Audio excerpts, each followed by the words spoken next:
और ईरान के हमले पर नेतन्याहू का भी पहला बयान। ईरान ने रात में बड़ी गलती की है, ईरान को इसकी बड़ी कीमत चुकानी पड़ेगी।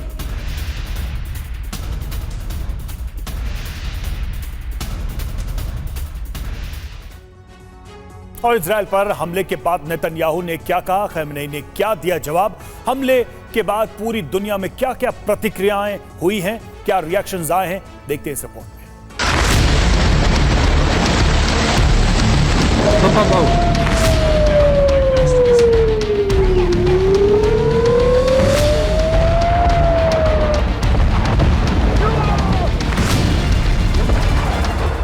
ईरानी हमले के बाद मिडिल ईस्ट में जंगी ज्वाला धधक गई है। अब मिडिल ईस्ट में महाविनाश से कोई नहीं रोक सकता। इजराइल ने अमेरिका को कड़ी चेतावनी देते हुए कहा उसे इसकी कीमत हर हाल में चुकानी होगी। איראן עשתה הערב טעות גדולה, והיא תשלם על כך. המשטר באיראן לא מבין את נחישותנו להגן על עצמנו, ואת נחישותנו לגמול לאויבינו. סינואר ודף לא הבינו זאת, נסראללה ומוחסן לא הבינו זאת, וכנראה יש בטהרן אלה שלא מבינים זאת. הם יבינו. נעמוד בכלל שקבענו. מי שתוקף אותנו, אנחנו תוקפים אותו. ईरान के हमले के बाद इजरायली सेना पलटवार की तैयारी में है। इजरायल प्लान तैयार है। आईडीएफ प्रवक्ता ने कहा कि हम हमला कैसे करेंगे, कहां करेंगे, समय क्या होगा, वो हम तय करेंगे। Iran launched a large-scale attack of over 180 ballistic missiles directly from Iranian soil at the state of Israel. There were a small number of hits in the center of Israel and some other hits in the southern Israel. The majority of the incoming missiles were intercepted by Israel. Iran's attack is a severe and dangerous escalation. There will be consequences. Our defensive and offensive capabilities are at the highest levels of readiness. Our operational plans are ready. We will respond wherever, whenever, and however we choose, in accordance with the directive of the government of Israel.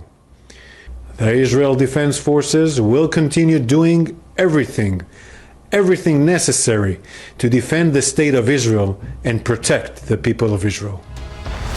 Iran के हमले के बाद पूरी दुनिया की नजर Israel के अगले कदम पर है। इस लड़ाई में अमेरिका इजरायल के साथ है। अमेरिका ने अपने युद्धपोत को एक्टिव कर दिया है। सेना को किसी भी हालत से निपटने के लिए तैयार रहने को कहा है। Before I began, I wanted to say a few words about Iran's missile attack on Israel today.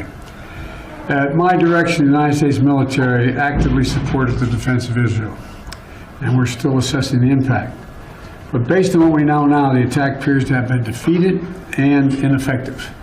And this is testament to Israeli military capability and U.S. military. It's also a testament to intensive planning between the United States and Israel to anticipate and defend against the brazen attack we expected.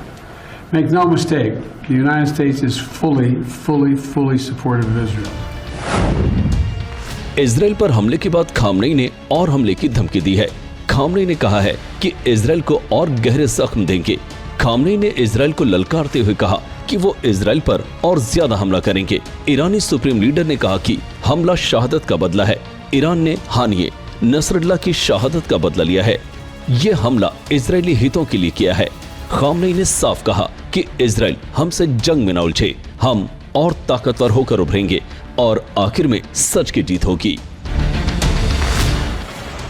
Israel पर हुए हमले का America समेत कई देशों ने निंदा की है।